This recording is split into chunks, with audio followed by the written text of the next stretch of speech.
Alright, let's get into this. Let's go ahead and turn that down a little bit. I mean, the quiet parts are really quiet, but the loud parts are also really, really loud. So, we're going to do that. Alright, we're going to go ahead and clear out this. And get started. Hello! Shadowcat back, and we are back working on these modules. Specifically the Final Fantasy module. And apologies to everybody who was missing me yesterday, but honestly, I just didn't have anything prepared for the lecture, and I'm not gonna lie, having a day off was actually really good. I got a lot done. Not the things that I needed to get done, mind you, but I got a lot of things done regardless. So, you know, thumbs up to me. But no, we're back here now. Alright, so we need to pull up all of our stuff. I should already have this set, right? So we should have, yep, there's our browser. And we need our spreadsheet. There's our spreadsheet. Excellent. And I can see that JP is in the house. Good to see you, JP. I missed you. And Blizz is here too. Good to see you too. I'm actually kind of hoping to see a new person here too, but the odds are really, really super slim. But I mean, it's a story worth sharing. There's no visuals for this story, so you just got to, you know, go through it with me. But 2 years ago, and I kind of love YouTube for this, but 2 years ago, I was watching How to Be a Great GM, which is a really good YouTube channel, and if you enjoy tabletop gaming, I highly recommend that you go see them. But he did a video called Total Party Kills: Why You Should Allow Them and How to Handle It When It Happens. And I wanted to share this because I left a comment on that 2 years ago, and it was referring to a Starjammer game that I did. I don't know if I've mentioned this before. If I have, great. But if I haven't, then enjoy the story while it lasts. But we did a Starjammer game, and it was a Starjammer game that was set in the FTL universe. Yes, as in the video game, FTL. So I went through and I built a module for that. I added in the races, I added in the weapons and the subsystems and all of that. And it was fun. We enjoyed it. Not only did I get to, you know, play the whole Federation fighting the rebels thing and all that stuff, but I also added in a whole new subplot with how they were leading up. It was essentially a prequel to the game. And they actually got pretty far. I mean, they didn't get far enough to realize what was happening, even though it was kind of obvious how this was going to end. But it was fun. They even went down to different planets, they investigated facilities, they did some sneaking, they did some infiltration. I built boarding mechanics so that they could, you know, board other ships, steal their cargo, capture their women and their children and hear their lamentations, you know, things like that. Things that every upstanding Federation officer would do. However, the game ended with a TPK. Because later on in the game, the pilot had some really bad rolls. Like, he had rolled ones. And so my gunner decided that they were going to take over, because when it came down to it, the gunner actually did have the second highest piloting. Granted, the second highest piloting was still not good. But there was a squabble that broke out between them, and I forget how they resolved it, but the gunner took over as pilot. So what happened is they made their next lightspeed jump. And when they made the lightspeed jump, they ran into a radiation belt. Now, here's how I handle these things. When it comes across, or when you come to a space hazard, generally speaking, I don't just hit you with the space hazard, because otherwise, when did you have a chance? I firmly believe that your player should have a chance to avoid everything. I mean, obviously you're in combat, we're not going to sit here and squabble over, wait, did the arrow hit you or not? Because combat's already long and that would make it take longer. But when it comes to, you know, big events like this, I say, here's what we're going to do.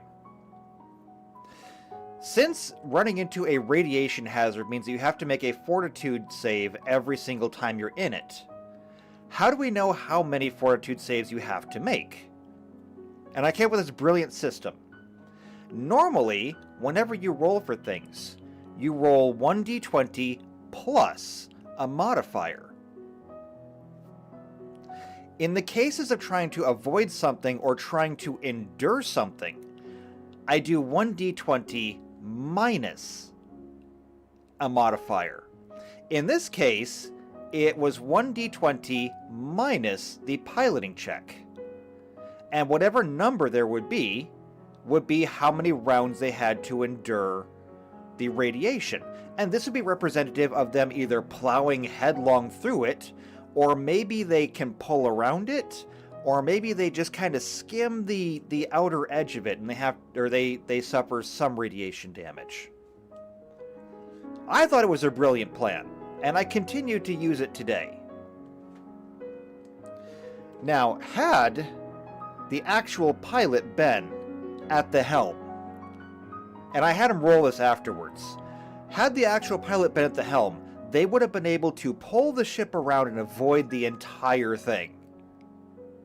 And everybody would have been healthy, happy, and the game would have gone on. But no, the gunner was at the helm. They plowed right into it.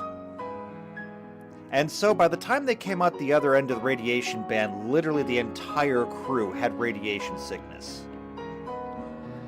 Now, if you're not familiar with radiation sickness in real life, there is no cure for radiation sickness. You either have a lethal dose or you don't. Sometimes people can pull through.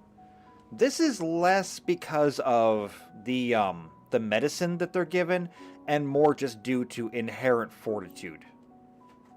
Generally speaking, once you get a lethal dose of radiation, there's nothing anybody can do to help you. Your immune system breaks down. You end up with multiple diseases and infections just from, every single germ in the air. You end up with cellular death and necrosis on a widespread area, not to mention that it causes cancer, massive cancer, although generally speaking they don't live long enough for cancer to take hold. Either way, no matter how you slice it, radiation sickness is bad, and the entire crew got it. And since it is just as lethal in Starjammer as it is in real life, the entire crew died. Slowly, painfully, horribly. There was nothing they could do about it. But anyway, I left this post 2 years ago. And then last night, somebody responds to me. I'm not going to quote their name. I'm hoping they show up, because I did invite them here. But they said, "Man, I actually wish I was you. It takes me so much motivation to even start writing my campaign and setting. I really like D&D, but actually building settings and preparing for sessions feels like a chore to me instead of something enjoyable. Being able to end a campaign like that would be impossible for me. I have huge respect for you." And see, that's a problem that a lot of DMs have. Because a lot of DMs will go in, and they will spend hours, days, sometimes weeks, building up their absolutely perfect world. And I really admire those DMs, because they put a lot more effort into it than I do. I don't have everything meticulously planned out. However, if you're going to be a DM, you have to understand something. And if you have kids, you will probably understand this already. If you've got kids, you probably understand. Because if you have kids, generally speaking, you're probably going to get them building blocks of some kind. Maybe you get them wooden blocks, maybe you get them like plastic blocks, or if you're like me, you had just cardboard blocks that were, came in like a stack and then you folded them up. But maybe you'll have blocks, or maybe you'll have Lego or something like that. And you know that if you have like a 2-year-old or 3-year-old, you're going to sit down to play with them. And you're going to go through and you're going to take like the entire box of blocks. And you're going to build yourself some kind of grand castle thing. And you're going to look at your kid and you're going to say, look at the big castle. And what is your kid eventually going to do? Inevitably, they're going to take a look at the grand castle you built, and then they're going to put their foot right through the middle of it and kick half of the blocks across the room. Because that's what kids do. And you got two options here. Number one, you can get absolutely pissed off at your kid, and you can reprimand them and punish them and send them to bed without dinner. Or you can accept that they're kids and this is what they do.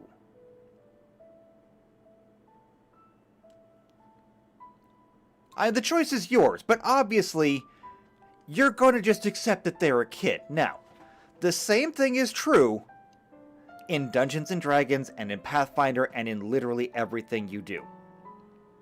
Because you're going to spend meticulous, countless hours, days, and weeks crafting your perfect world, creating the campaign, the NPCs, you'll be making dungeons and everything else. And your players are going to come through and they're going to destroy all of it. Why? Because this is what they're there to do. They're there to break it down. They're not going to stay on the rails that you have so perfectly laid and so finely polished. They're going to go off the rails. You can either accept this and roll with it, or you can get really mad. I mean, you're going to have this perfect NPC. You're going to have personality traits for them, okay? They're going to have an entire family tree. They're going to have a lineage. They're going to have social relationships in this town and in the next town over. They're going to have likes. They're going to have passions. They're going to have hobbies. And your party is going to kill them. Every time. Every single time. They're just going to say, wait, this guy seems really important. I wonder if he's got good gear. And then the rogue is going to say, I sneak attack. And you're going to say, I'm sorry, what? Well, his back is turned to me, right? He's talking to the paladin, yes? Yeah. Well, I'm on the other side of the room, yeah? Yeah. His back is to me, right? I guess. I sneak attack. Because that's how it always happens. Look, your campaign is there to be destroyed. That's what it's there for. And honestly speaking, if you're a good DM, and trust me on this one, I am a good DM, you want your players to destroy your campaign. When I design a campaign, you know how, let's see, I'm not sure if I know my fairy tales well enough.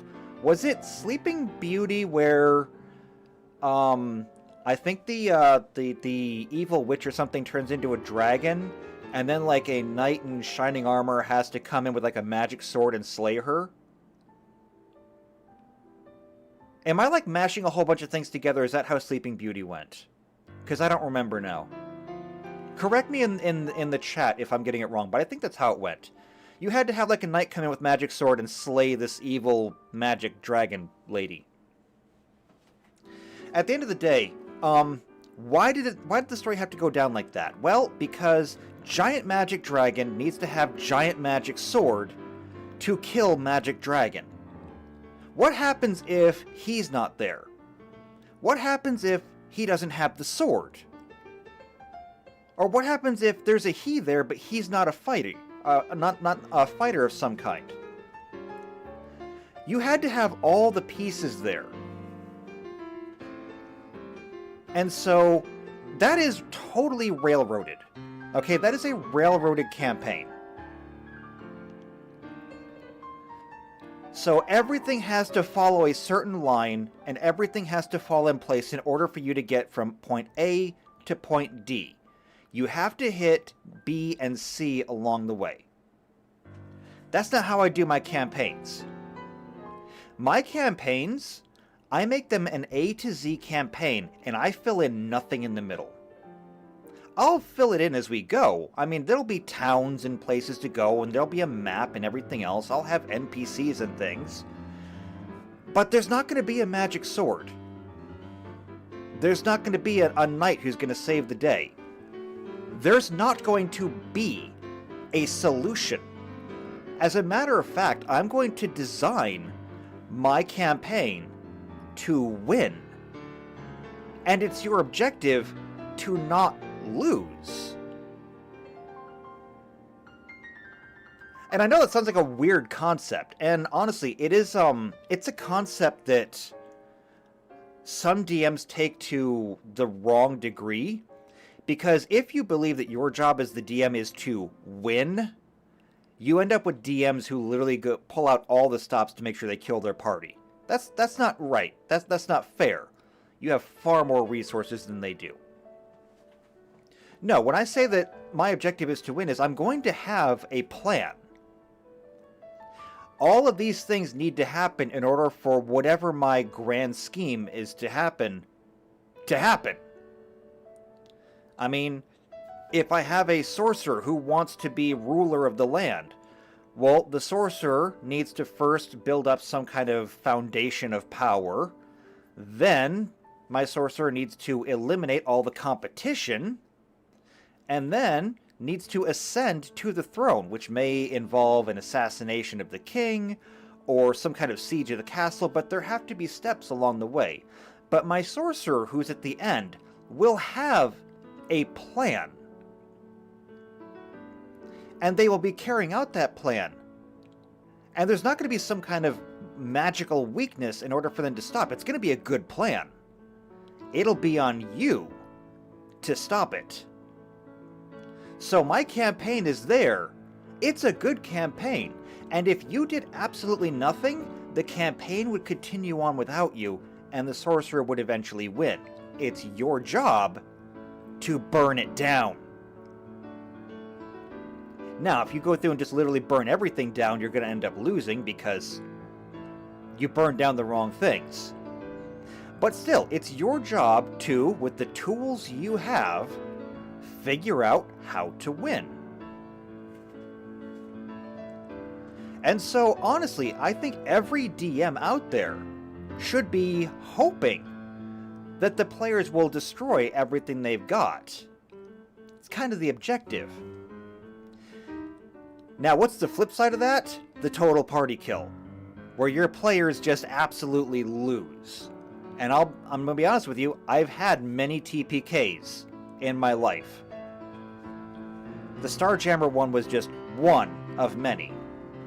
But the fact is that just like you want your players to succeed and you want your campaign to fail, you can't play favorites here. If your players are going to do stupid things, then they need to incur the stupid consequences of those things. Like when I was still running a group, the very first group that I had tried to break into a thieves guild.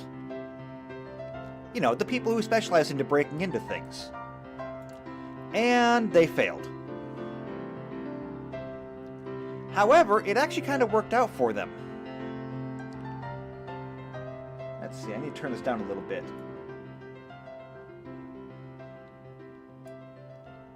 I think they keep forgetting that piano doesn't just mean an instrument. Piano also means quiet, okay? You need to be quieter than piano. You need to be pianissimo. Anyway, though, my party had tried to break into a thieves guild. They didn't make it. What happened was they got captured, and they got thrown into the dungeons underground. This was actually kind of brilliant for them, though, because the person they were looking for was also captured. So now they're just locked in. They're in the same area as the person they're looking for. They've been stripped of all their gear and everything. However, again, I don't give them options. They have to work it out with what they've got. And it turns out that what they had was a druid. And what their druid had was a spell called Stone to Mud. So my druid, who is locked in this stone cell, just walks over to the wall, puts their hands on the wall, and melts the wall. And then after that, they get out and they can release all the other party members. That's great. So not only is everybody now free, but they also found the princess they were looking for, and now all they have to do is get out. Right? Right? No, they wanted their gear back. So they went and tried to break into the armory. They did not survive. Because when they got to the armory, it turns out the people in there were armed. Yeah.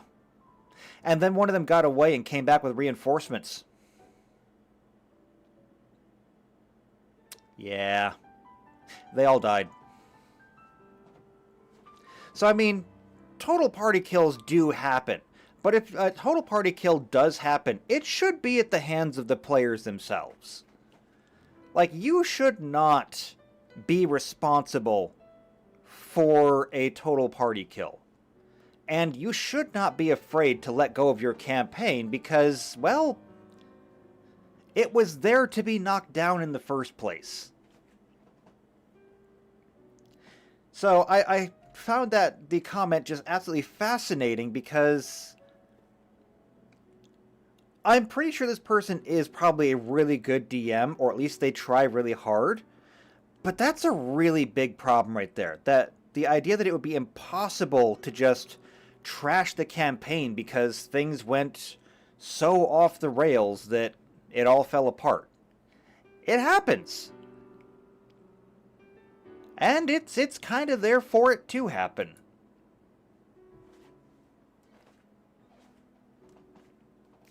Alright, though. That's enough story time from me. I had to share it while I had the opportunity. I mean, it seemed like it needed to be shared out. And like I said, I invited the person to come join the stream. I told them when and where it was. Do I expect them to show up? No. But if they do, I will be absolutely thrilled. I don't know. Maybe today, maybe next week. We'll find out. But for this week, why don't we go ahead and get started? Because we are taking on the monk and the thief. And this should get very interesting. So in terms of monk, for the role, I'm going to put unarmed and dangerous, because that is your role. The alignment can be any. As for everything else, we're going to have to take a look. Also, I see that Blizz says that I was right about the Sleeping Beauty thing. I feel much better about myself now. I'm glad I got something right.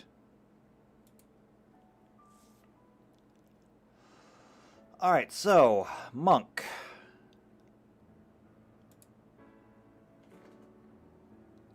So here is the monk from Tactics.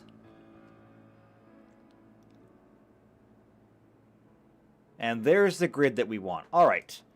So, War of the Lions and PlayStation both have different... they both have different things for the monk.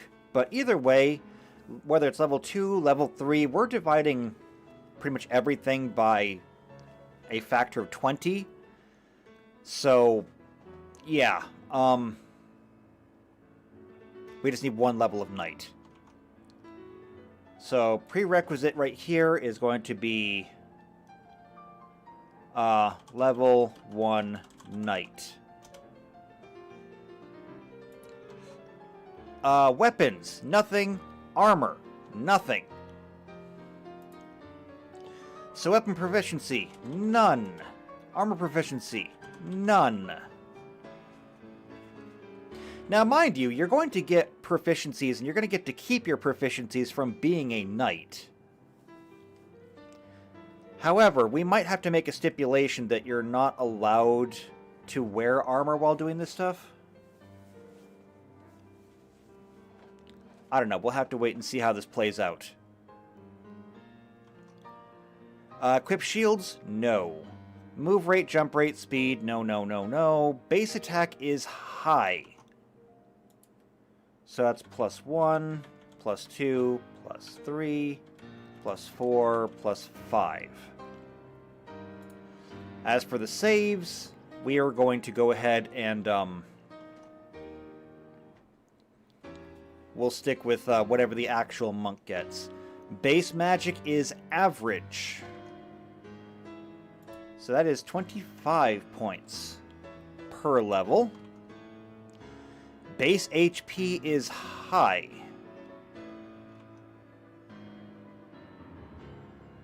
So that means a D10 for hit dice. Oh, wait. Base magic. Base MP. Base MP is low. And that means no MP per level. My bad. Making mistakes already. Alright, and as for everything else, we're going to come back to the D20 PFSRD. Don't show that again. Monk. Alright, so there's our monk. Class skills. We need to copy these over. So we're going to go class skills, paste. We're going to go default formatting, and that's going to go way off the page, unfortunately. It's alright, though, because we can still see it up here. And when I go through and format everything at the end, then I'll make sure that all this fits, because I have to fix this on pretty much every single one. And skill ranks per level is 4+ intelligence.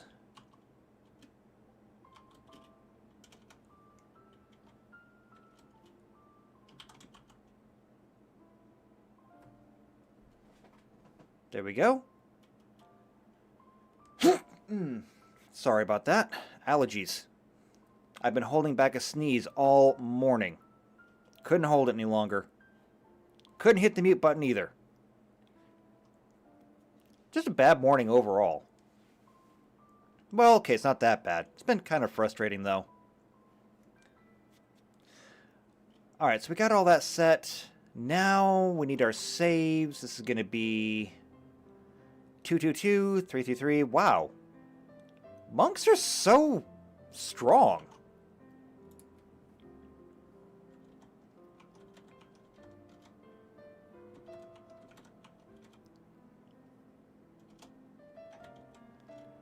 Alright, +3, +3, +3. And then 4s. Okay. And then 4s. Wow, that is broken. I love it. Alright, so that's the boring stuff. Let's get into the fun stuff. So we're going to come back here, we're going to go back to the monk, and we're going to see what monks can do. So monks have martial arts. First thing they have is Cyclone. Turn in a circle, attacking with backhanded blows. Huh, okay. Pummel. Strike many times in quick succession. I suppose I should be writing these down. Cyclone. Pummel. There's Aura Blast and Shockwave.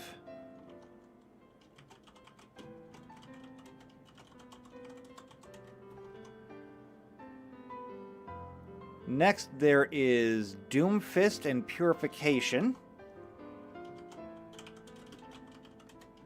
Purification. And I still spelled it wrong. There.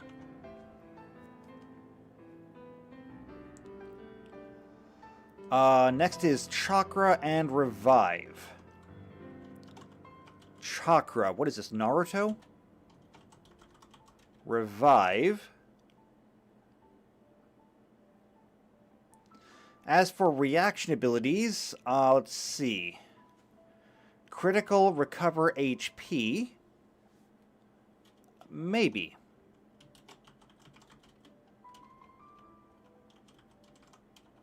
I can't spell.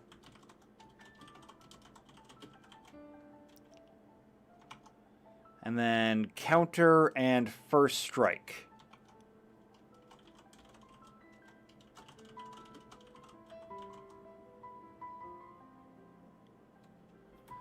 JP's offering coffee.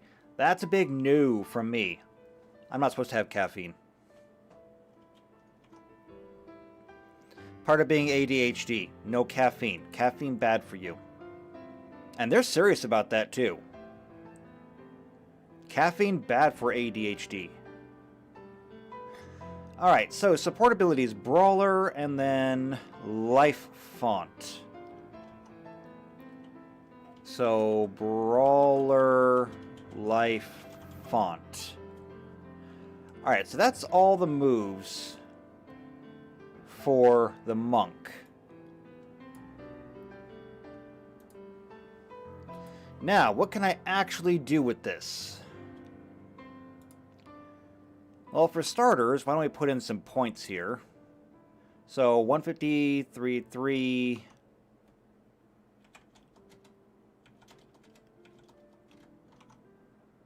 let's see, 603.2...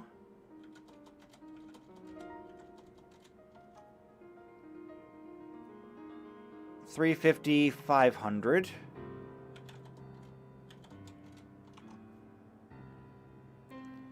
Let's see, 500, 500, 1200.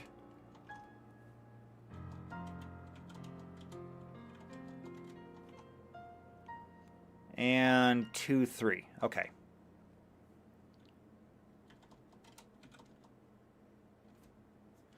So there's the points, just in case we need to order them.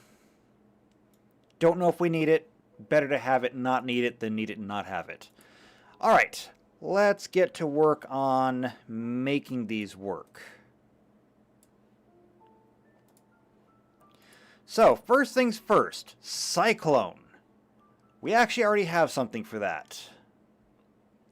The real question, though, I wonder, is if we would get something like that for the monk, because they get bonus feats. What do they have for bonus feats? Catch off guard, combat reflexes, deflect arrows, dodge, improved grapple, scorpion style, and throw anything. Then they get Gorgon's Fist, improved bull rush, improved disarm, improved feint, improved trip and mobility. Improve critical, Medusa's Wrath, snatch arrows, and spring attack. Well, that's not really going to work for us. So, here's what we are going to do. Because there is something that's really good.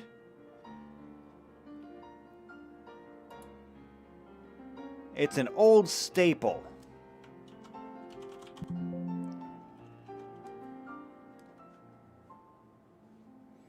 Oh, JP's gonna make toast with strawberry jam. I'll take some of that. I mean, I did just have breakfast, but, you know, whatever.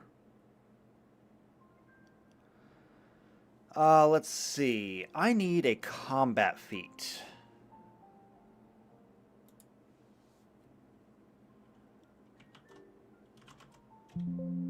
Is it not Cyclone Attack? I thought it was.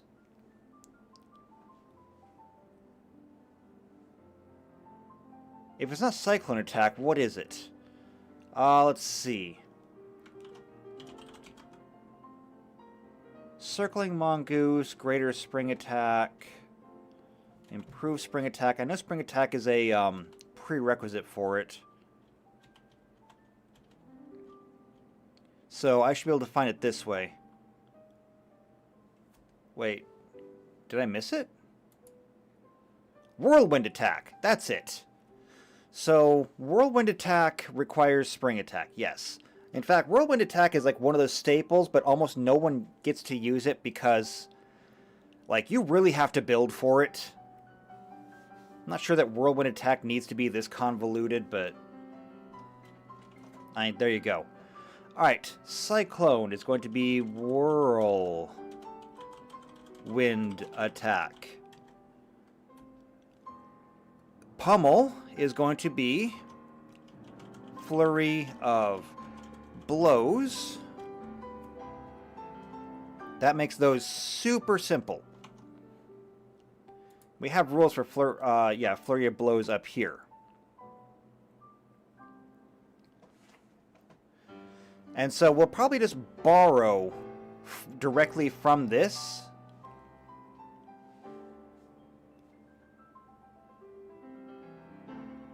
Yeah, I think we're just going to borrow directly from this. Because we can just follow this right up to the 5th level where it gets -1, 0, 1, 2, 3. Which is great. There's no duplications there, nothing like that. And by the time you get up to here, it's perfect. So, we are probably going to have to split this because we only have 10 slots there, and we have 2, 4, 6, 8, 10, 12, 13 things here.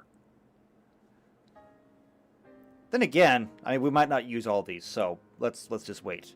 Okay, Aura Blast. What does Aura Blast do? Employ one's martial spirit to strike at a distant foe. Okay, so now we are striking at range with ki. There is something for this. If we come back to the monk. So they have all these things, but one of the things they're going to get is a ki pool. And with the ki pool, let's see. The 4th level, their unarmed attacks are treated as magic weapons.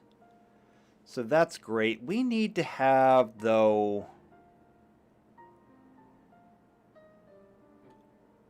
there's certain key effects. At least I thought there was. Bonus, let's see. Key pool, bonus feats. I thought there was something else. Hold on. Let's go back to feats. Alright? Let's go back to feats. And we'll go with key. Because I'm pretty sure that there is a feat in here that will work for what I want. Problem is, KI is incredibly common. Here we go, Binding Throw. That involves Key Throw.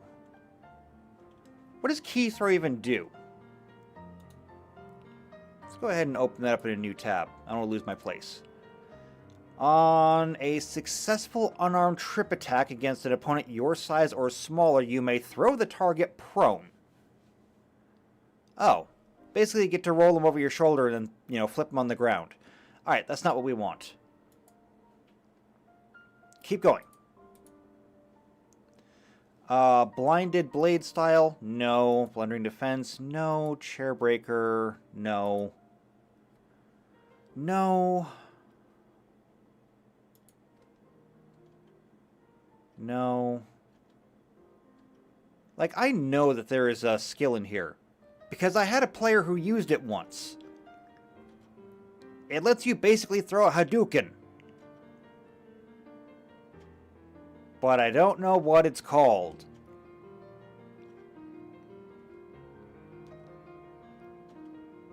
And no, it's not called Hadouken. That would be too easy.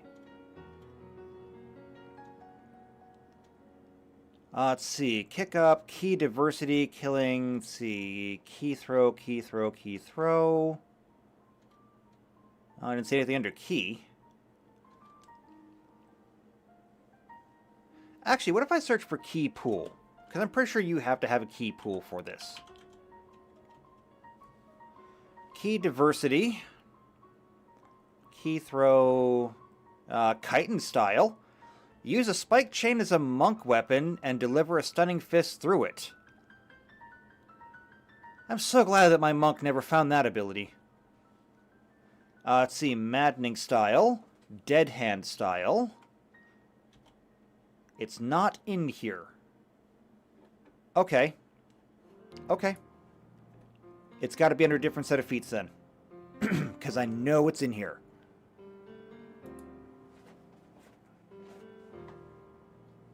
I need a drink real quick.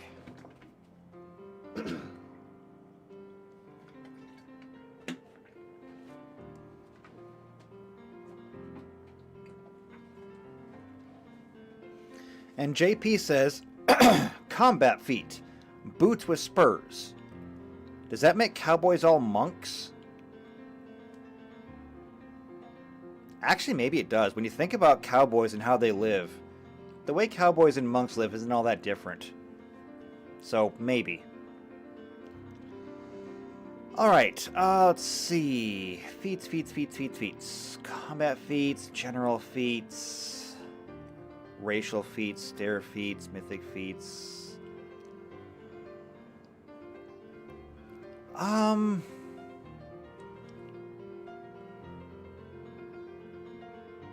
JP asks, is it a toss versus a throw feat? I don't remember. I mean, maybe I should pull up my old character sheets and see what feats he had.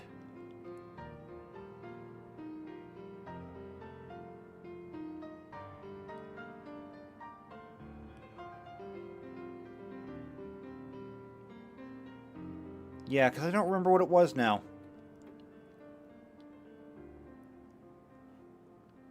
And I just don't see it over here on this. Actually, no. Hold on a second. He wasn't playing a regular monk. He was playing an unchained monk. Let me take a look at that instead. Unchained monk. Yeah, here we go. Right. Key powers. Yeah, see, this is the whole thing with the unchained classes. They get a lot more abilities and they're a lot tougher. Which is why you really got to be careful when it comes to the unchained classes. I probably should not have allowed it, but I did. I did regret it. Okay, here we go. Key range. A monk with this ability can spend one key point as a swift action to increase the range increment of any thrown monk weapon. Nope, not what I want. Let's see. Sudden speed, wholeness, Zephyr. Nope. 6th level. Action before thought, diamond mind, elemental fury, key guardian, key mount. Increase in current water sprint. No. Level 7. This mastery. Level 8. Barehanded block. Break down Cohen. Build up Cohen. Let's see. Diamond body. Floating breath. Insight wisdom. Light steps. Wind jump. At the 10th level. Key blocker. Key hurricane. Key visions. 12th level is Cobra Breath. Diamond resilience. Diamond soul. Mastered thought. One touch. Key volley. So whenever targeted by a spell or spell-like ability that fails to overcome the spell resistance, he can spend 2 points to send it back to the caster. Yeah, no. Quivering palm. Fun, but no. Actually, we may need that later on. I did not see it. Wait, did I just imagine it? Am I gaslighting myself here? Because I would have swore they had one.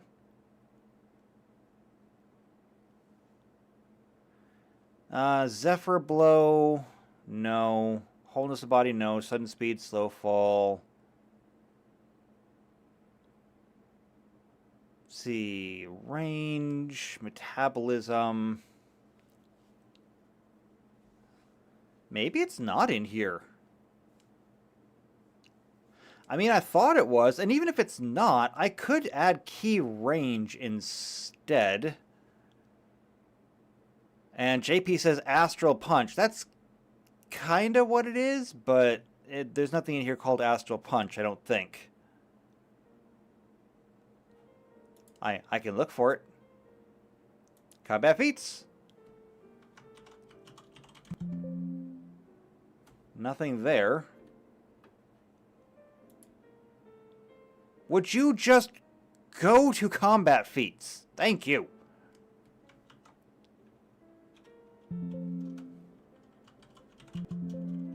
Can I even type today? Okay, there is no astral under combat feats, unfortunately. So that's not going to work. No, I thought it was in here, but I can't remember. Key blocker, key hurricane, key visions, cobra breath. That's to neutralize poison. Resilience, soul, master thought. One touch.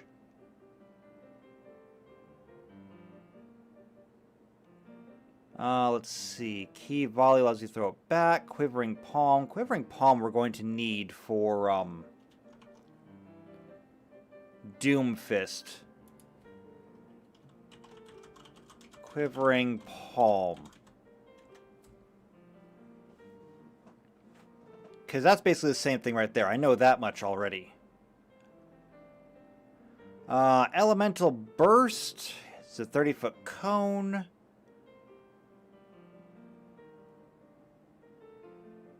Alright, well, let's take a look at these. Let's see. Headbutt, knockback kick, leg sweep, rabbit punch.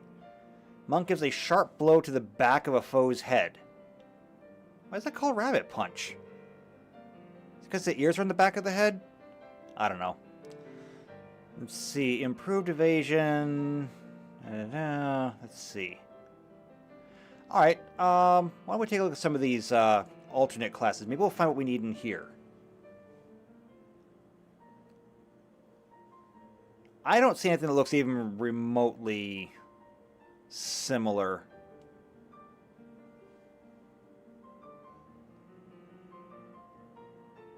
Yeah, I don't think so. Alright, fine. I guess I'm just, I guess I'm just gaslighting myself here. Alright, that's fine. Not a total loss, though. Not a total loss. If we can't just give him a Hadouken, then we'll give him something else. Specifically, we'll give key range. So, a monk with this ability can spend one key point as a swift action to increase the range increment of any thrown monk weapon by 20 feet. Apply this benefit before doubling the range increment with the far shot feat.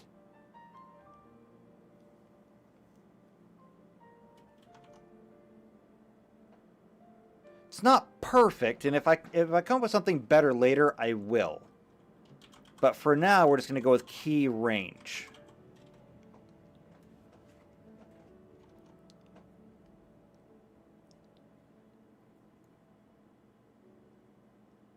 And no, I'm not happy about it. But unless I can find out something better, then I'm just, I can't. Let's see. What about this one? The Qigong power. A monk with this power selects any of the Qigong monk key powers. Maybe it's under here? What is this? Let's see. Monk abilities. 4th level key powers. Let's look. Acrobatic steps. Let's see. Augury. Deny death. Key hour. Ooh, hydraulic push. I could reflavor that, maybe. These are all spells, though. Still, though. This might be what I need. High jump, hydraulic torrent, mental barrier, object reading, sidestep, snatch arrow, spring attack, thought shield, deadly juggernaut, dragon's breath, hypercognition, mantle of calm, neutralize poison, purge spirit, restoration. Self only. Let's see, wholeness of body, aura of alteration, ethereal fists. Greater disarm. It's like a combination of spells and feats. Good stuff. However, nothing so far that jumps out to me and says Hadouken. Let's see. Dust form, improve spring attack, key throw, which I believe is just literally throwing somebody down. Let's take a look. Yeah, we already looked at this. You may throw the target prone in any direction. Special, a monk may gain key throw as a bonus speed at the 10th level and can affect creatures larger than his body by spending 1 key point per size category difference. Yeah, but this doesn't help us. This is not what we're looking for. Blood Crow Strike, Cold Ice Strike, improve key throw. Neckbreaker? Yeah, screw the pacifist monk. Let's see, bleeding critical, lightning stance. None of this is really helping us here.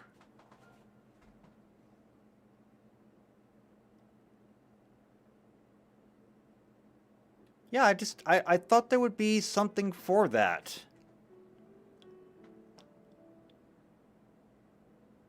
Feather step, hydraulic push.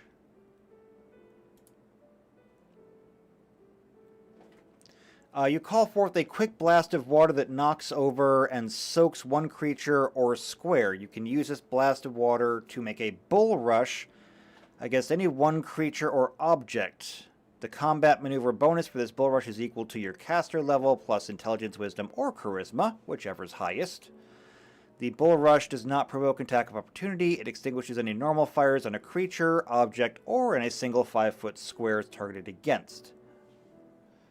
Does not do any damage, though. And if we look at Aura Blast, yeah, this is a damage ability. So the damage is equal to 0.5 times physical attack plus 2. So it is a damaging move.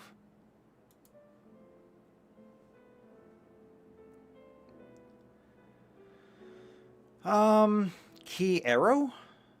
You imbue an arrow with your power and throw it at a target up to 100 feet away.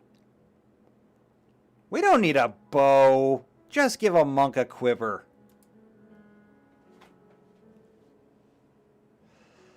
Alright, so power attack, Scorching Ray. That's basically firebending. A monk that can punch fire. Yeah, it's a firebender.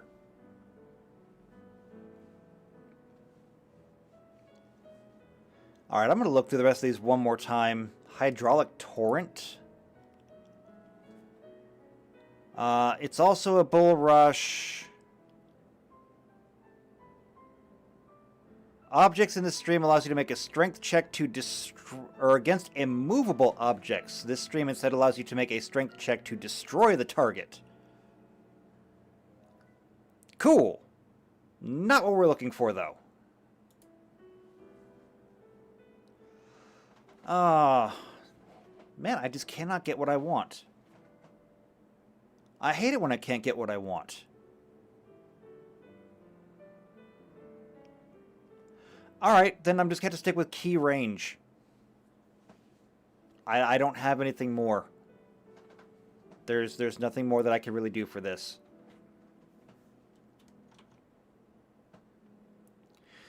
Alright then, Shockwave. We'll move on.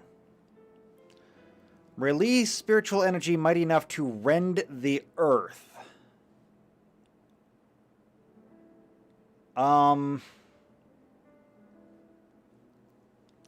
don't know what that means. It does damage.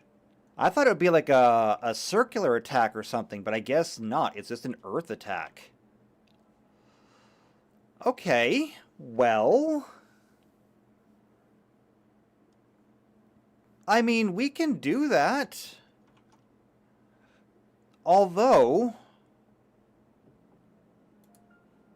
I don't see why we would need to. Like, if we look at this, if we go back to the Unchained Monk and we look at these abilities, one of them was Elemental, I think. Yeah, Elemental Fury. So a monk who selects his key power must select one type of energy, acid, cold, electricity, or fire. Once made, it cannot be changed.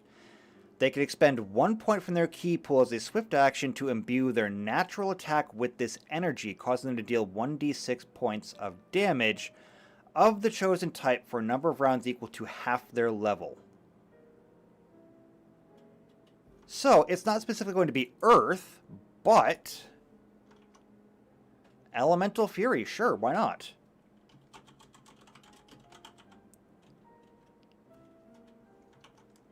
I'm good with that. Alright, Doomfist, we already looked at. Invite a slow, certain death with blows to pressure points. The effect, of course, is Doom, which is why we have Quivering Palm.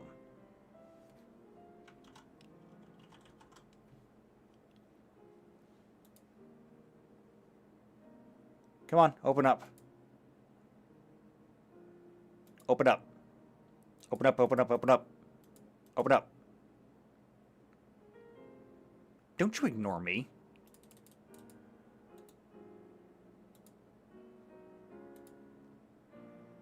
It just leads back here.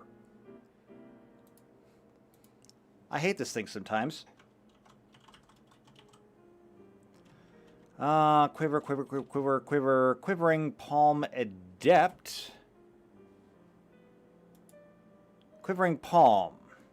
Here we go. Starting at the 15th level, a monk can set up vibrations in the body of another creature that can therefore be fatal if the monk desires. He can use his Quivering Palm attack once per day, and he must announce the intent before making the attack roll. Creatures immune to critical hits cannot be affected, but otherwise, if the monk strikes successfully and the target takes damage from the blow, the Quivering Palm attack succeeds. Thereafter, the monk can try to slay the victim at any later time, as long as the attempt is made within a number of days equal to their monk level. To make such an attempt, the monk merely wills the target to die, a free action, unless the target makes a Fortitude saving throw, DC of 10 plus half the monk's level plus the monk's wisdom modifier. It dies. If the saving throw is successful, the target is no longer in danger from that particular Quivering Palm attack, but may still be affected by another one later. A monk can have no more than one Quivering Palm effect at a time.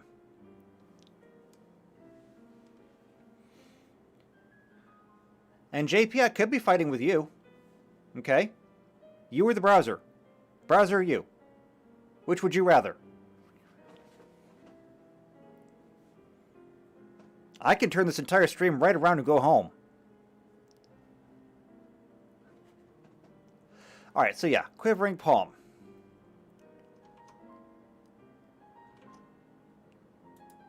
So now we move on to Purification. Release positive energy to remove status ailments. So this removes Stone, Blind, Confusion, Silence, Berserk, Toad, Poison, Sleep, Immobilize, and Disable. Basically, we're looking at a remedy kind of thing here. We should be able to do that, actually. So, for the Unchained Monk...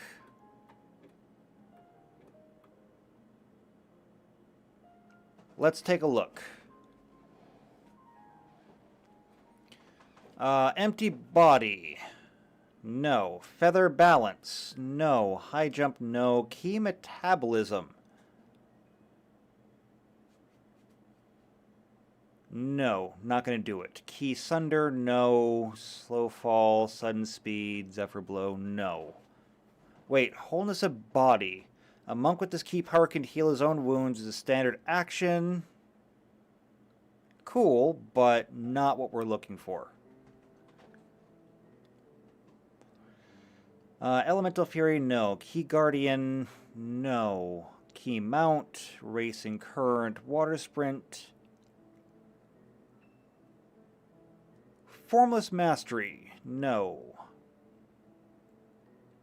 Furious Defense, no. Abundant Step, Bare Hand Block, Breaking Down, Building Up. Diamond Body, Floating Breath, Insightful Wisdom, Light Steps, Wind Jump. Key Blocker, Key Hurricane, Cobra Breath, Diamond, Master Thought, One Touch. Key Volley, Quivering Palm. Elemental Burst.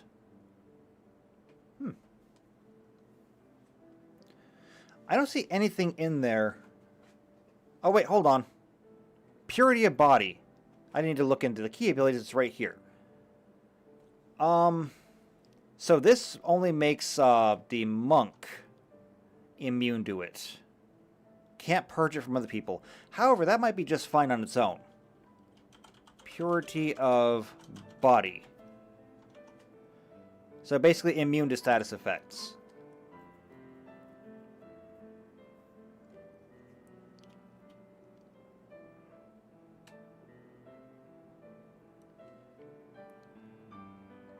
Yeah, that's good. Purity of Body is good. Alright, Chakra. Draw out the energy within the target's chakra points to restore HP and MP. That one is a little bit harder, but not impossible. Because we already saw up here that they have the ability to heal themselves. Where was it? It was Wholeness of Body. So the monk with this key power can heal his own wounds as standard action by spending 2 points. They can heal an amount of damage equal to 1d8 plus his monk level. So here's what we're going to do.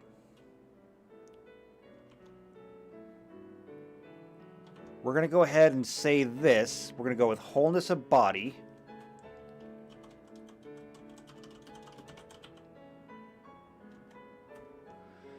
But we're going to have to modify this to also restore mana as well.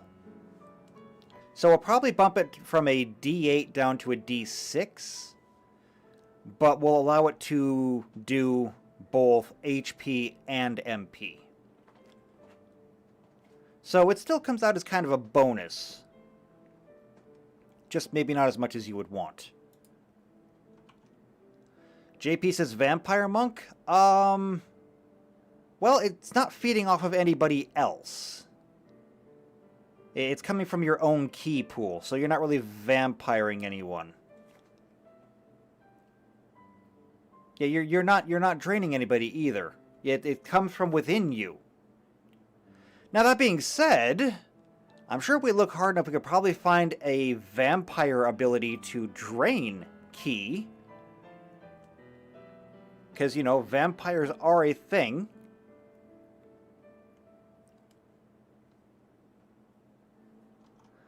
Alright, so we're on Revive. Revive just calls back dead units with a loud cry. Removes KO. Do we have something to stabilize?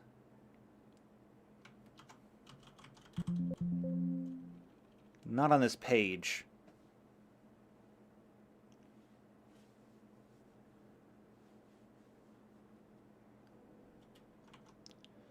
Still, we don't really need anything for that. It's just a stabilization. So yeah, let's just put in stabilize once per day per level.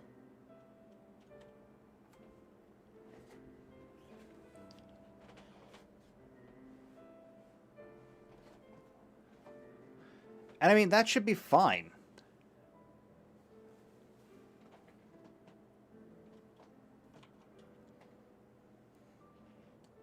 Yeah, that should be fine. Alright, next up is critical recover HP.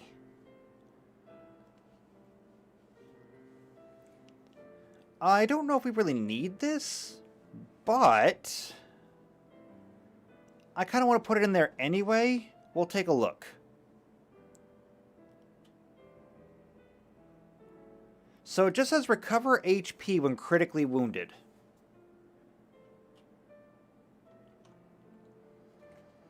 Now, critical, I do believe, in Final Fantasy is at the 10% threshold. So, we could go ahead and say, use wholeness of body. Oh, and we need to put this on here. Once per day per level. Wait, monk level.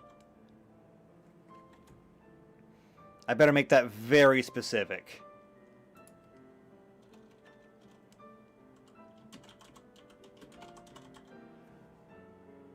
Okay. So use wholeness of body at 10%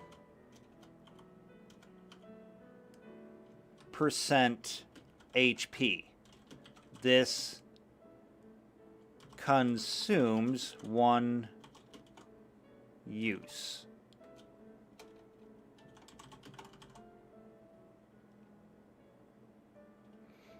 No, wait, hold on a second. We're going to say 2 uses. If you rely on that, it's going to cost you 2 uses of it. And counter, I do believe that we had already agreed. That's just combat reflexes, and we've already got that. We got that as a squire. So, counter's going to go away. First strike, otherwise known as Hamedo. Again, I don't think this is really important.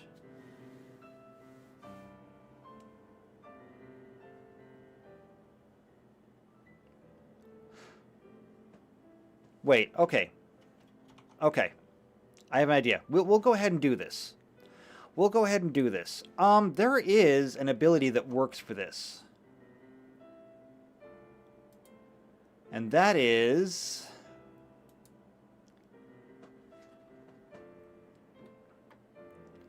let's see. I think it's a spell, actually. I think it's a spell. Let me take a look. Nope, wrong link. That one.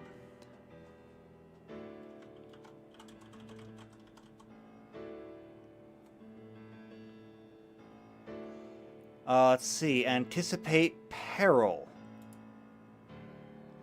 A creature affected by anticipate peril gains a preternatural sense of danger the first time during the spell's duration.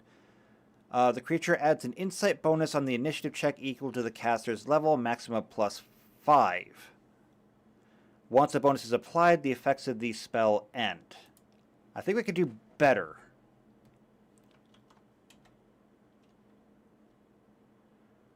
Unprepared combatant. Maybe not. Alright, then let's just go with that. We're going to go with Anticipate peril once per day per monk level.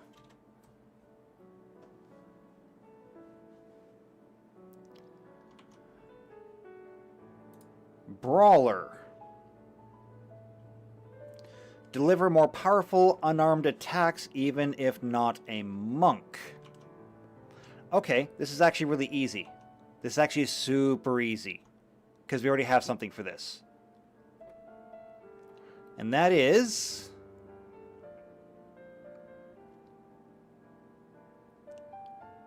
let's go back to the regular monk. Actually, no, I think this one goes back to the monk. Nope, too far back. Monk.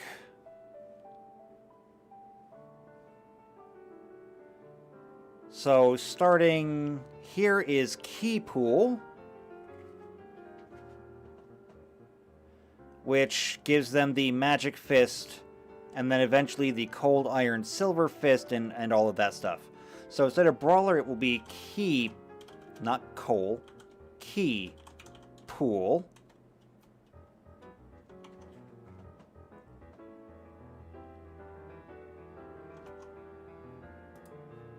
And I'm just going to say, as per monk. And life font.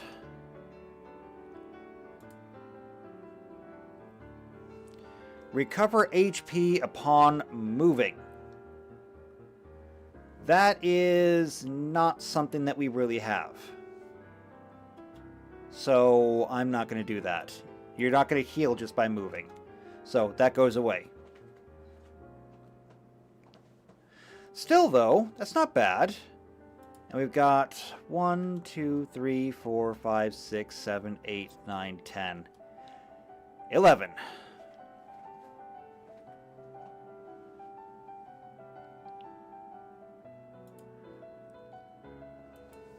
Alright, Flurry of Blows. This is going to need a grid, actually. So what do we got here? If I wanted to order all of this stuff, that would go there.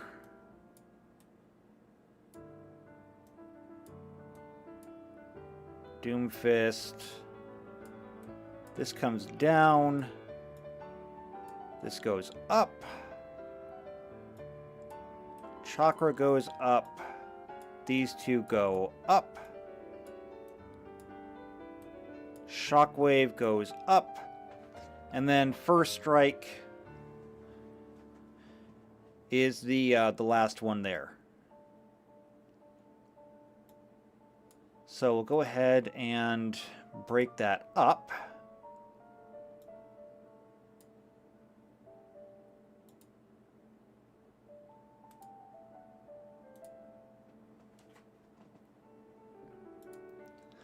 And I guess we could go 1, 2, 3, 4, 5? Maybe. We go Cyclone, Purification,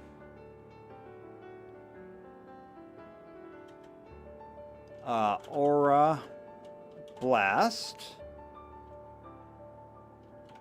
Chakra, and Critical Recover HP. Then we could go Brawler, Pummel, Doomfist, Revive, Shockwave, and then up here is First Strike.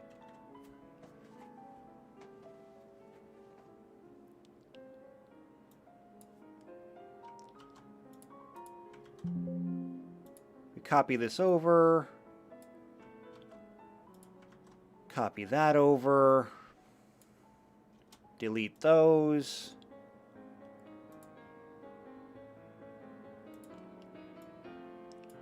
Copy that.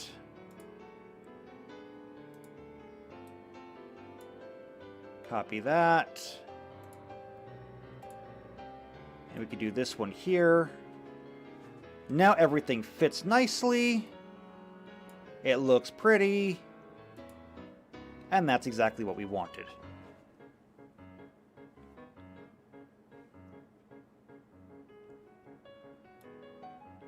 Alright, so we can go ahead and delete that column. That's pretty good. So you'll get Whirlwind Attack, and you'll get your key pool as a monk. So already your fists will count as magic weapons, and you can smack everybody around you. Let's see, Purification. So you'll be immune to status effects. And then you get Pummel, so you can punch people a whole bunch of times. Since it's not starting at level 1, it'll start at a +0/+0. Instead of your normal like +3 or +2/+2. But it'll go 0, 1, 2, and then 3 up here.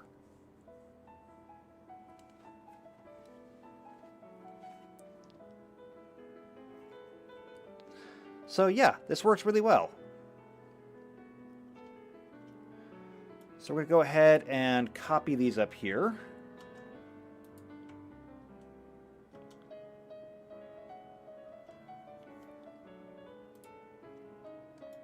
And then we can delete this.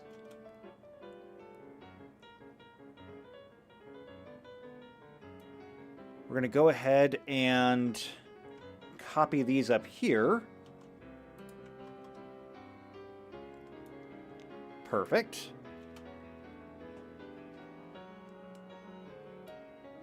We can go ahead and separate these because we may need them.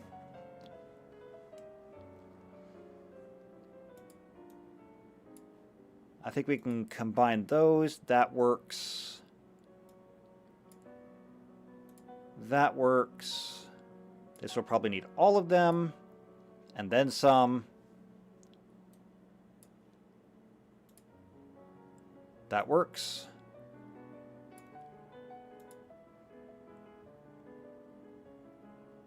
And then the rest of these are pretty much fine.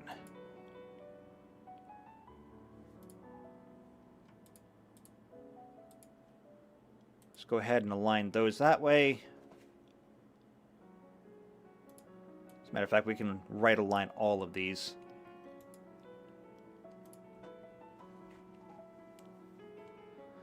Yeah, there we go. That's a pretty good looking monk. So we'll just format it to make it look pretty.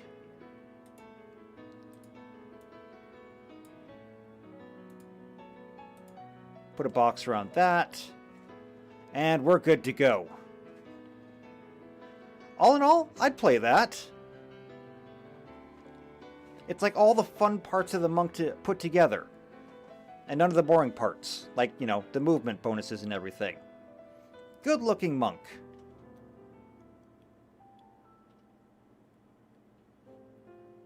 So we'll go ahead and we'll just copy this all over.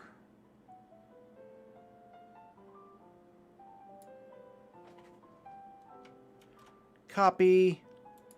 And we'll come over here and we'll stick the monk down at the bottom.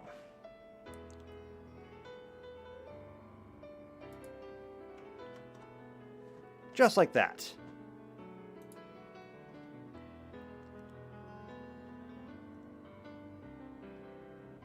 And there it is. There's the monk.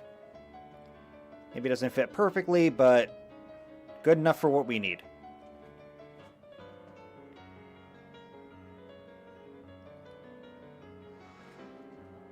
Alright, let's reset then. Let's get the thief started.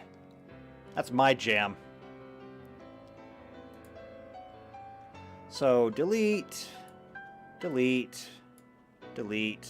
That'll probably stay the same. Delete all of those. Delete all of those. How does everyone else feel about the monk? I'm feeling good about it. What do you think about it, though?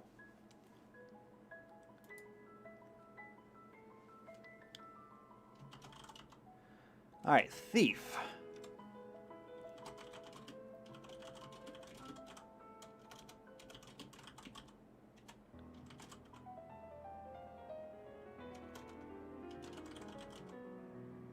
This one I'm actually going to restrict. It's going to be chaotic.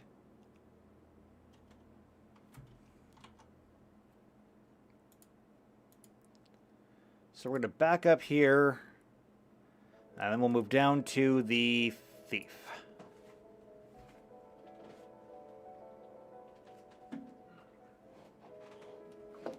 I need a drink.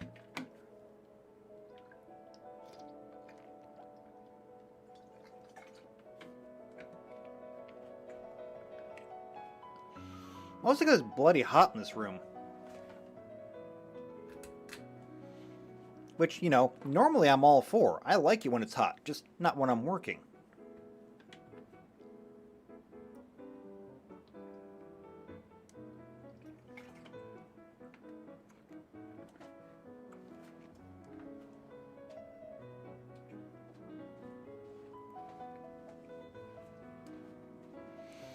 Wait a minute. Hold on. Is this Shifu? Wait, so thief in Japanese is Shifu? Is that like an intentional slight against the Chinese? Because if it is, that's hilarious.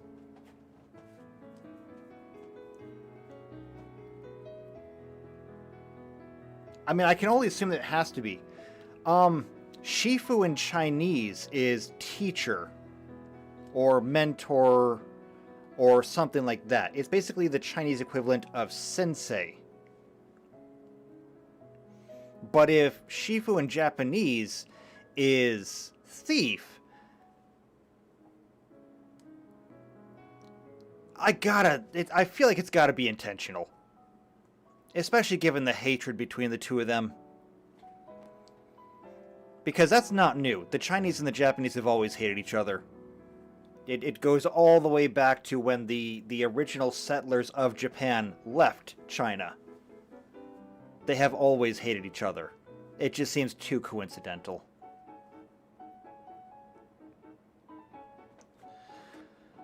Alright. So, prerequisites for this. We need to have an archer.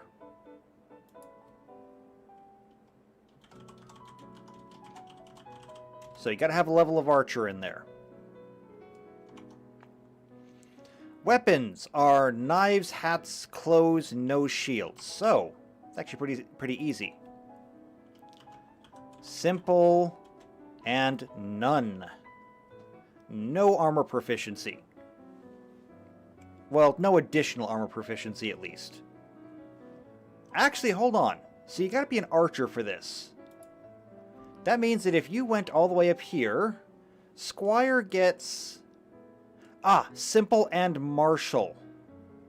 Okay, so Squires will have martial weapons at least, and light armor proficiency.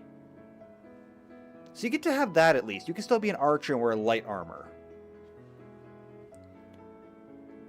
But the archer doesn't gain anything. Except the ability to use shields. For some reason.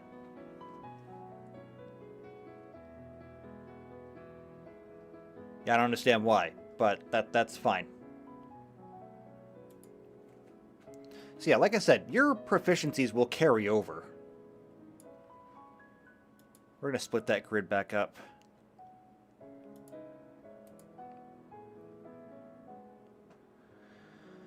Alright, hit die and all that stuff. Base attack is medium, so we don't have to change that.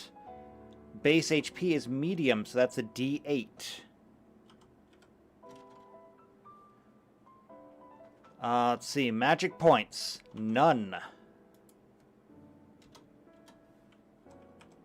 And class skills?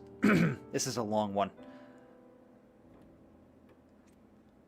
because rogues get all the skills. I seriously look at that list.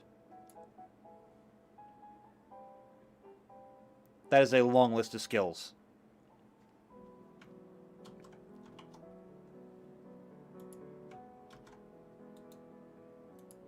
Alright, default formatting.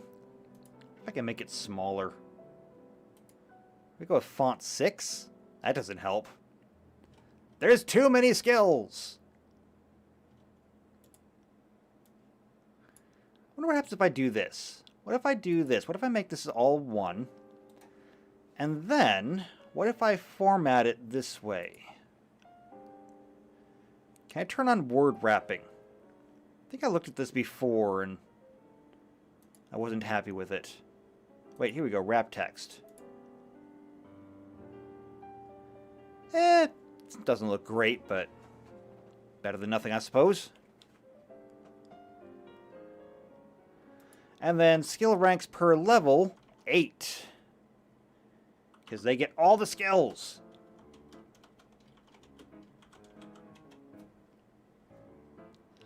Now, as far as saves go, I'm going to try this. Can I do this?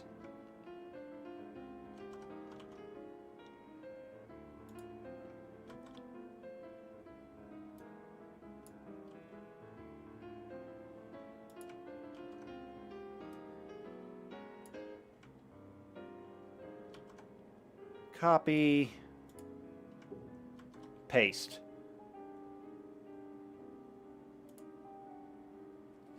Close enough, I guess.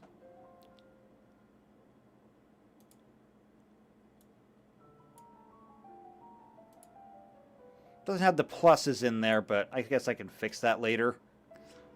For right now, it'll serve our purposes.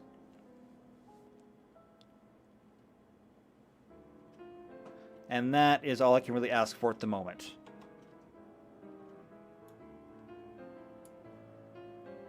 I'm going to go ahead and separate all those cells.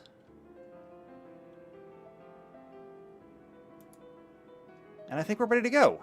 Alright, let's take a look at the thief. So we got all the basic stat stuff. Now let's look at abilities. The Thief Job command allows them to steal gil items and even non-material things.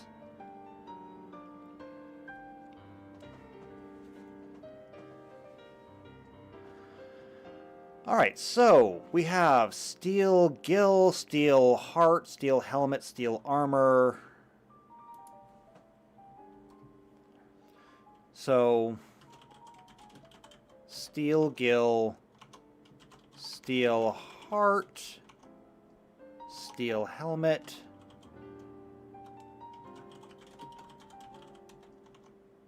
steel armor,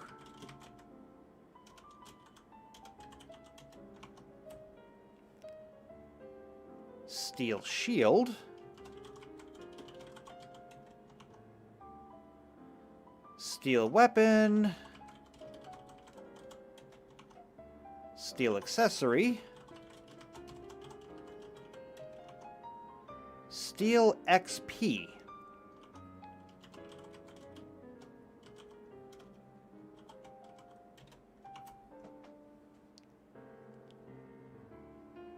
Then there is Vigilance, Gil Snapper, and Sticky Fingers.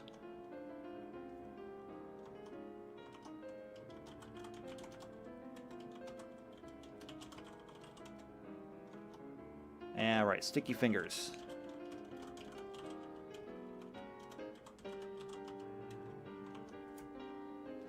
Then for support abilities, there is Poach.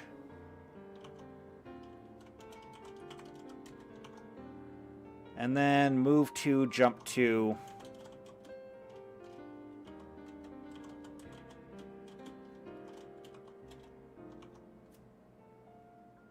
And that's it. Okay. So a lot of this is not going to work very well for us.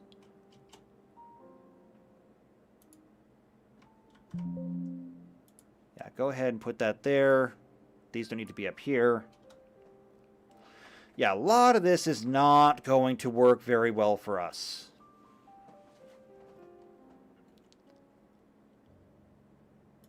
Let's go ahead and put some numbers in here too.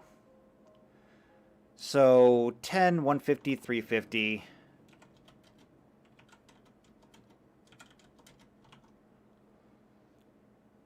Uh, 450, 350, 600.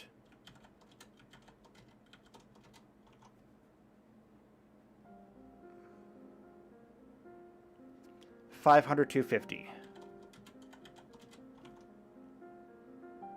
222.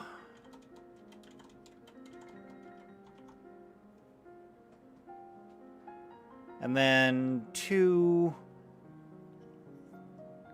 Let's go with 550 and 500.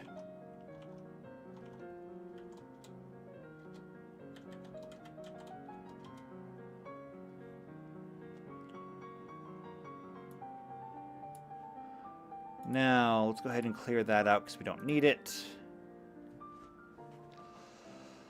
So, what can we do with this? Because a lot of this, like I said, actually these last two, these are gone. We don't need those. We have no use for those as is. Alright. Pilfer gil from a target. This is basically just pickpocketing. So let's take a look here. So rogues get sneak attacks, they get trap finding, evasion, rogue talents. We are probably going to spend a fair amount of time looking at feats here. Especially when we look at things like pickpocketing. So let's look at general feats.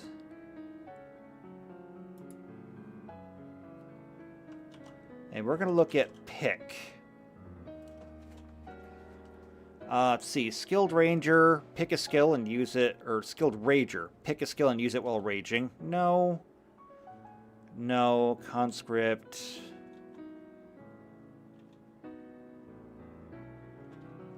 Well, none of that works.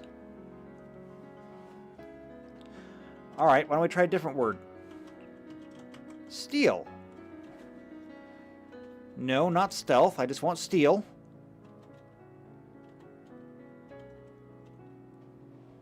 Wait, what was that?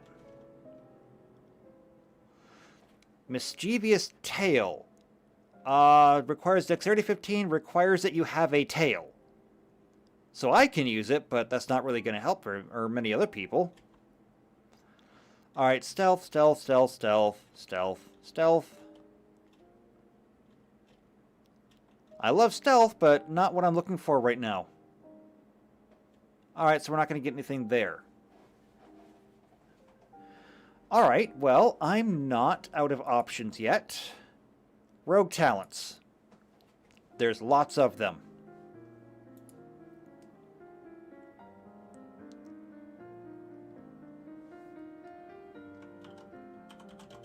So, here we go. Fast picks. Pick a lock as a standard action. No. Is that all we get? Is there nothing to help with picking pockets?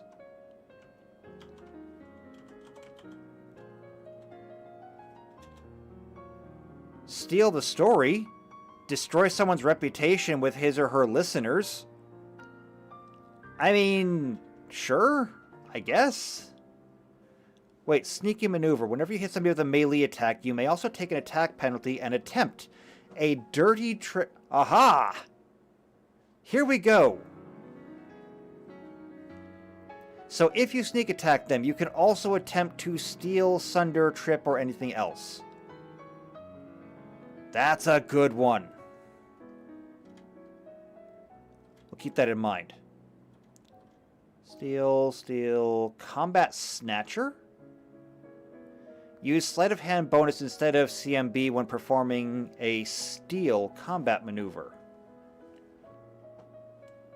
Is it really a combat maneuver?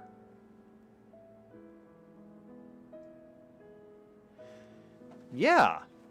You can attempt to take an item from a foe as a standard action. This maneuver can be used in melee to take away any item that is neither held nor hidden in a bag or pack. You must have at least one hand free, holding nothing, to attempt this maneuver. You must select the item to be taken before the check is made. Items that are simply tucked into a belt or loosely attached, such as brooches, necklaces, are easiest to take. Items fastened to a foe, such as cloaks, sheathed weapons, or pouches, are more difficult and give the opponent a +5 bonus. Items that are closely worn, such as armor, backpacks, boots, clothing, or rings, cannot be taken with this maneuver. Items held in the hands, such as wielded weapons or wands, also cannot be taken with the steal maneuver. You must use disarm. Now that's important. That's really important there, because we can use a combination of these things. If you do not have the improved steal feat or a similar ability, attempting to steal an object provokes an attack of opportunity.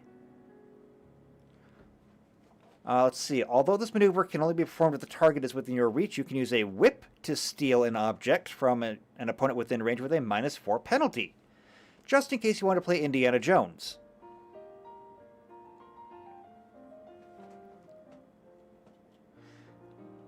Okay, so let's do this. First off, what is Steel Heart? Capture a target's heart, enthralling them. It has the effect of charm. Okay, we'll get back to that. As for Steel Gill, Steel everything else. I'm just going to put on here Steel and then Improved Steel. Now, we need to reference back, because the Squire had Improved Sunder. And then I believe the Knight has Improved Disarm. So we need our Thief to be able to disarm people even better. So what comes above Disarm? Is that in here? No, I don't think so. No, it's not. It's a combat maneuver. Okay, that's fine. Combat feats. Disarm. Alright, so Break Guard requires Improved Disarm. Disarm? Wow, Disarm Maneuvers has its own section.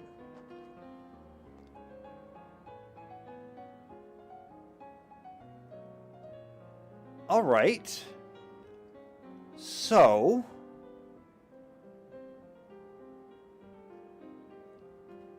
Alright, so let's see. The Knight already has Improved Disarm, which gives you a +2 bonus on disarm attempts and no attack of opportunity.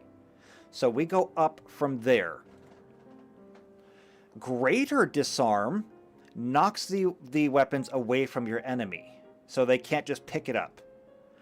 Although, I think I like this better. Disarming Strike. Attempt a disarm on a successful critical hit. Which, going along with the whole mugging thing that thieves would have, I like this. Unless, do ninjas have mug? Let's look ahead a little bit. Samurai ninja. Do ninjas get mug? Ninjas get throw, shuriken, bomb, knife, sword, flail, katana, axe, pole. Oh, they can literally throw anything.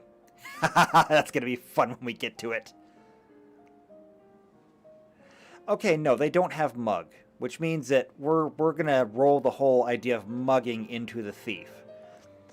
So I think Disarming Strike is appropriate. So we're going to go with Disarming Strike. JP says, I prefer dismembered arms. That we may get to later. I mean, let's not forget that we're only right here, okay? We're at the monk and the thief. We also have the samurai and the ninja to get through. And then we get into the dragoon, although the dragoon is more about impaling people. And then if you become a dark knight, then, I mean, do what you want. Everyone's going to be too terrified to stop you.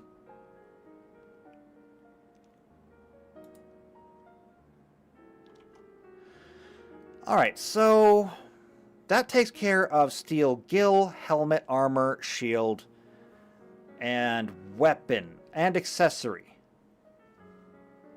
Because that all falls under just general stealing. Now, you still gotta abide by the rules of stealing. But, it's something. As for Steel Heart, that has the effect of charm. Now, we could just give Charm Person, I think.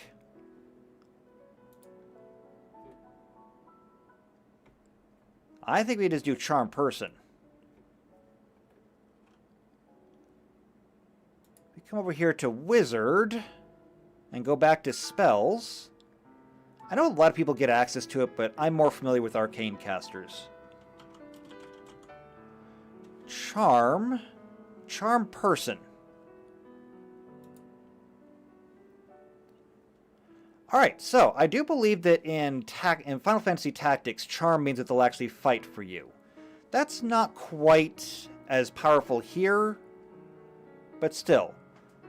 Makes one human or creature regard you as its trusted friend or ally. Treat the target's attitude as friendly. If the creature is currently being threatened or attacked by your allies, however, it receives a +5 bonus on its saving throw.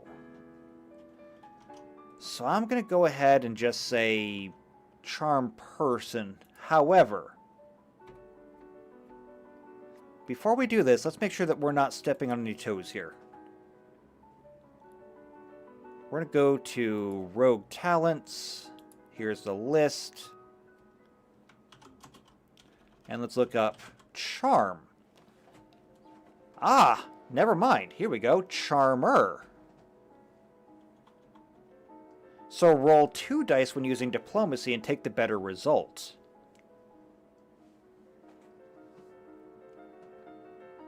I like that one better, actually. So we're going to put in Charmer.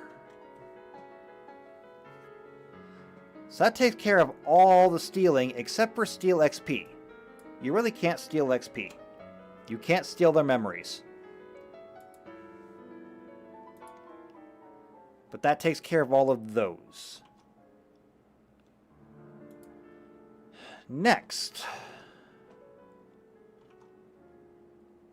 Vigilance.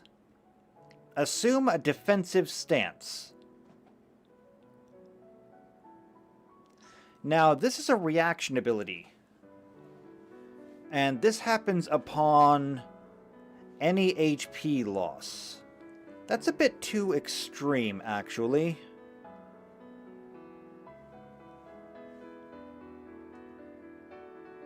So, what if we look at, let's look at some feats.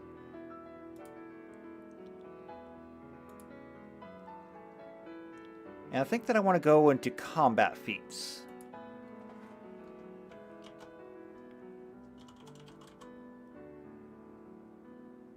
I'm going to go ahead and look at defense and see what we can pull up here. So we've got advanced defensive combat that requires defensive combat training, which we don't have. Let's see, ambush awareness gives alertness, or requires alertness. What does alertness do? +2 on perception and sense motive skill checks. If you have if you have 10 or more ranks in one of these skills, the bonus increases to +4.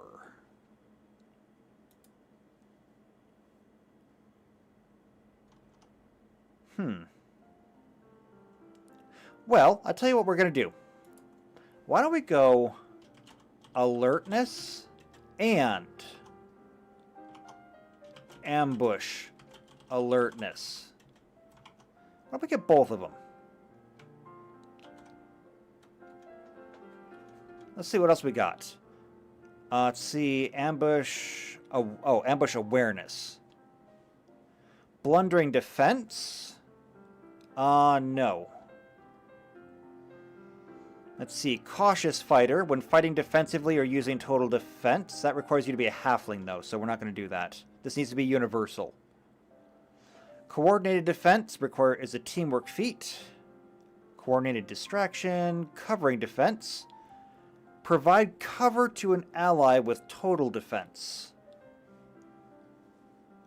Basically, you're shielding your friend. Crane wing, deadly stroke, defensive combat training. Use your total hit dice as your base attack bonus for CMD. Okay, well that's not really going to be very useful for these characters.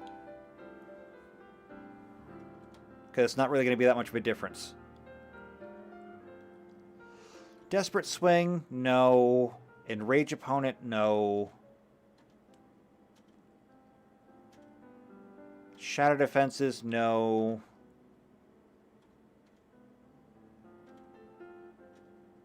Yep, I don't think we're going to get anything.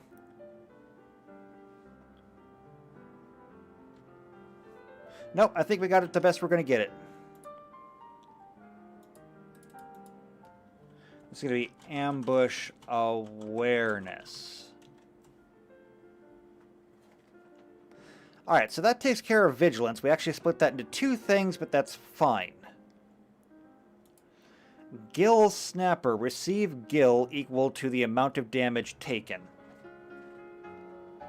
I don't really have a way to make that work in game. So that one's going to be gone. Sticky Fingers. Catch thrown items and add them to the party inventory. That we can do.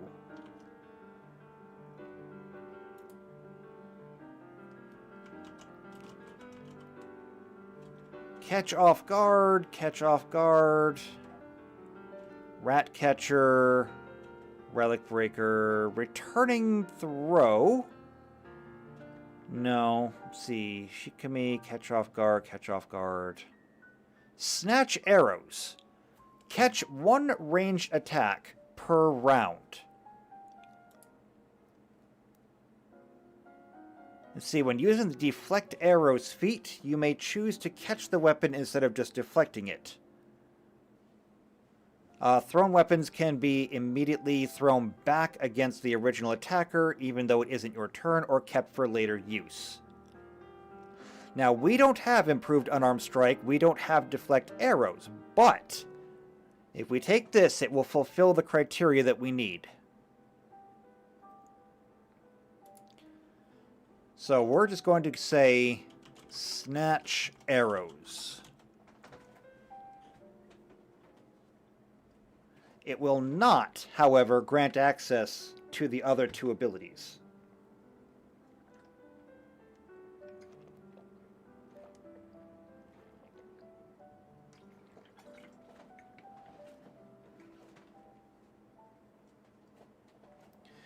And the last one is poach.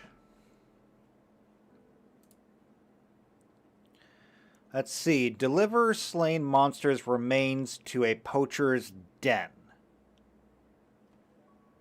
Okay, that's not useful at all. Okay, it goes away. So, that being said, we can get rid of pretty much all of these. That leaves us with steel, improved strike, or improved steel, disarming strike, charmer, alertness, ambush awareness, and sticky fingers.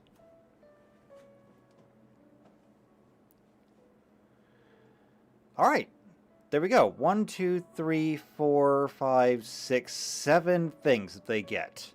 Mind you, they're pretty good things. but not the best things? I don't know. We'll have to wait and see. So...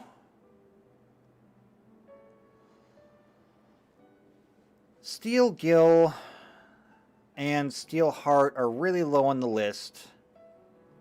We have 5 levels and 7 things to put in them.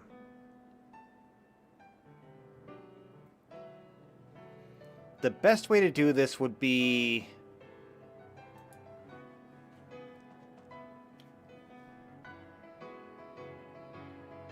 I think we're going to do this. I think we're going to go Steel, Improved Steel, and Disarming Strike.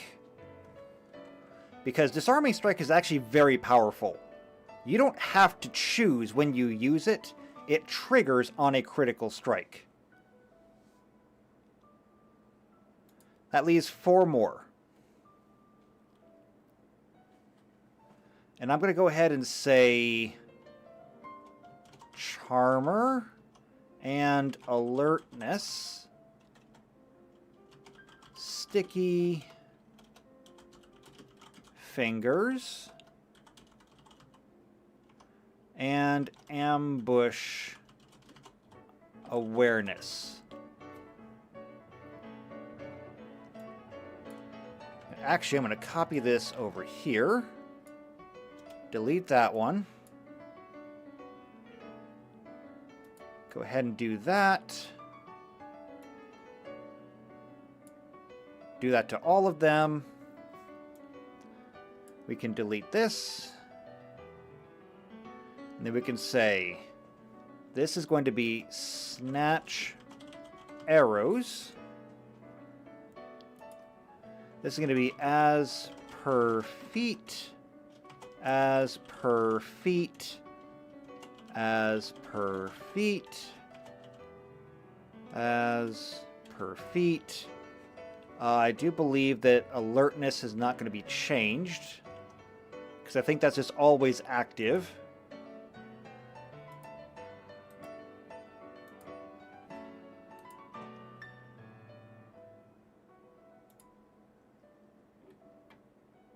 So AG, AL, ALE, here we go, alertness, yeah.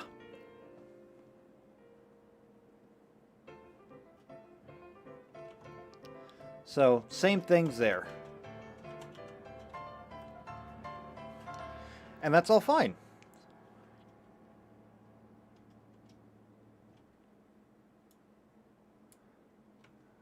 This stuff can all go over here.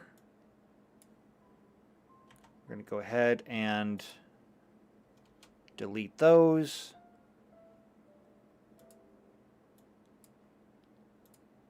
We'll fill that. And then just merge those. And there we go. Pretty good looking thief.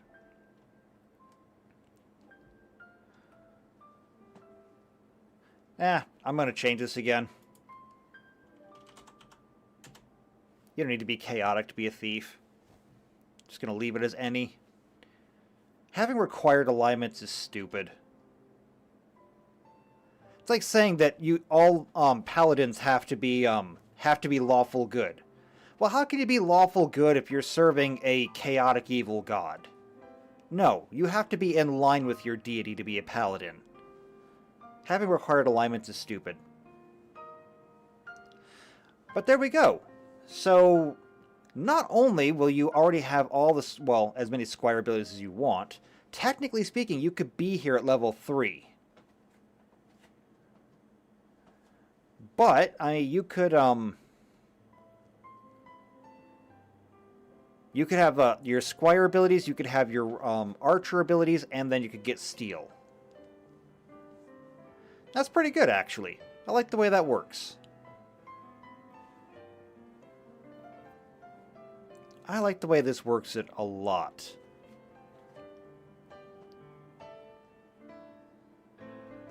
Alright, so let's go ahead and put a box around this just to make it look nice.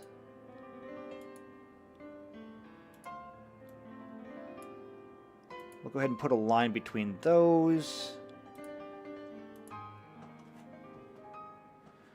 And there we go.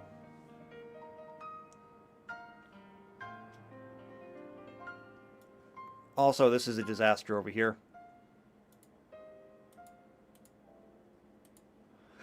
There we go.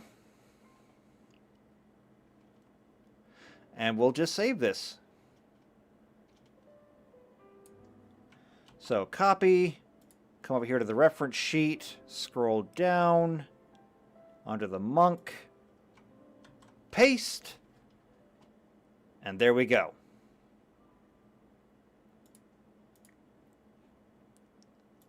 Also, I'm going to go ahead and copy this over.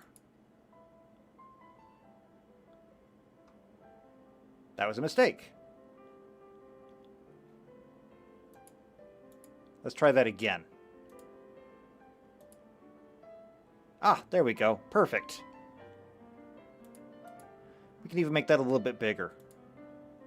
Font 8. Font 10? No, not 10. 9? There we go. 9's good. We'll copy that.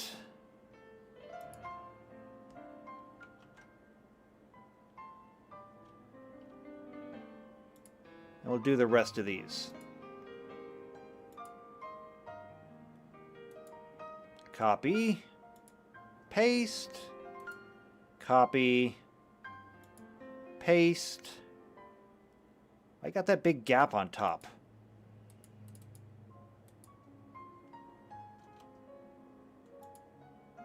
I don't know. But copy, paste,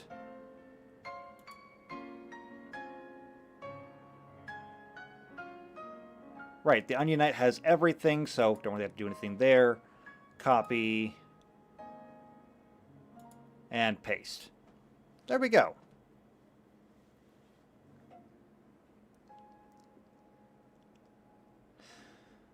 All right, making progress. It's a lot of them already done. So 1, 2, 3, 4, 5, 6, 7, 8, 9. 9 done. Out of how many? I don't remember. Let's see. 1, 2, 3, 7. There's a lot of them. I'm not counting again. I don't care. I don't care that much. But there we go. So, Monk and Thief. Done. Cross them off the list. We good. Now, we can move on to the Samurai and the Ninja. And then once we get the Samurai and the Ninja... Well, no, hold on a second. Ooh, actually, no, we can't. No, no, no, no. So over here, we have to go to the Dragoon and the Geomancer yet next. Interesting. And then, once we get those done, we can do the Samurai and Ninja. Or Samurai Ninja and technically the Dancer. But we may wait. Because I think we'll do the Dancer and the Bard at the same time. Not sure what the difference is between them because these have them divided up into male and female only. But I don't know if they have the same abilities and they're just separated by gender. Because if they're the same, then I will do one class for the two of them and we'll just separate it by gender. But if they're different, we'll degender them and we'll make two separate classes. Because you can have male dancers and you could have female bards. I don't see why that has to be a distinction.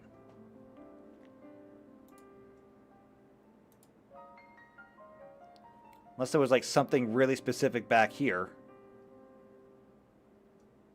No. It's the same, even the original version.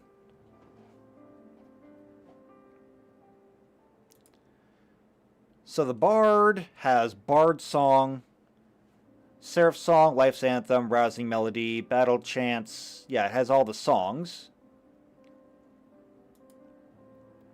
And the Dancer has dances. Witch Hunt, Mincing Minuet, Slow Dance, Polka, Heathen Frolic. Yeah, so we'll probably end up just making 2 separate classes and degendering them.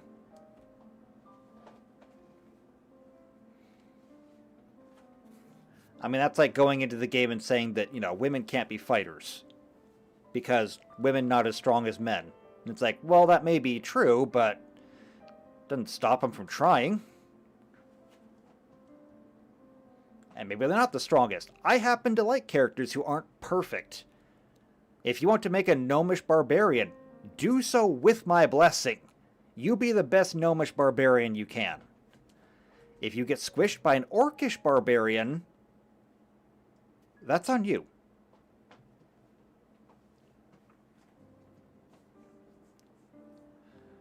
Alright though, I think that is going to wrap it up for today. When we come back here next week, we're going to be working on the Mystic and the Time Mage, which should be fun. I like the magic classes. I know what a Time Mage does. I forget what the Mystic does. I think the Mystic might just be a status effector. The Mathematician, though, is going to be really interesting. And I don't know exactly how we're going to make that work. Because if I remember right, the Mathematician or Calculator...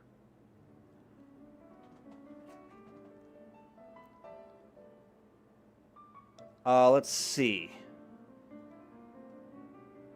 Yeah, they just do really weird stuff.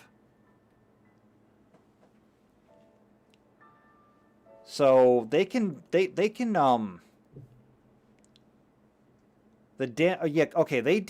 damage based upon the numbers. So like they will do damage or healing if you base it on a target CT. I forget what the CT is. Or you can base it on their level or on the amount of experience they have, height, prime numbers if they happen to be they happen to hold a prime number. We're going to have to get a little bit more creative than that because our numbers are not going to be the same numbers. And we don't even have things like CT or faith or anything like that. It's going to be weird. But nothing for us to really think about right now. Like I said, we have to get through the Mystic and the Time Mage first. Then we handle the impossible. So, anyway, if you want to be here for that, all you got to do is make sure that you are here on this channel, subscribed, with the bell icon hit. That way, you know when it's happening next. Granted, I do this at the same time every single week, so you don't really need the notification, but it's still good to have it. I hear that it's like a punch card. If you punch it like 10 times, you get a free sundae or something. I don't know. My punch card got lost in the mail because I haven't gotten mine yet, but I really do want a sundae. I don't know. At any rate, make sure you subscribe. Make sure you hit the bell icon. If you know somebody else who might be into this whole series, or if they're just into tabletop gaming, or if they just like Final Fantasy. People came for the Wheel of Time one just because I like the Wheel of Time. Then share this video out. In fact, share with people who don't even want it. Be that guy. Just say, hey, did you watch this yet? No, and I don't want to. Well, here, watch it anyway. You know, whatever it takes. Otherwise, though, do me a favor. Leave a like on the stream. Leave a comment down below. And I will see you next time. Where's my mouse? Let me close some of these things down. There we go. I will see you next time for the Mystic and the Time Mage on the next tabletop stream. I'm enjoying this. So, till then, take care.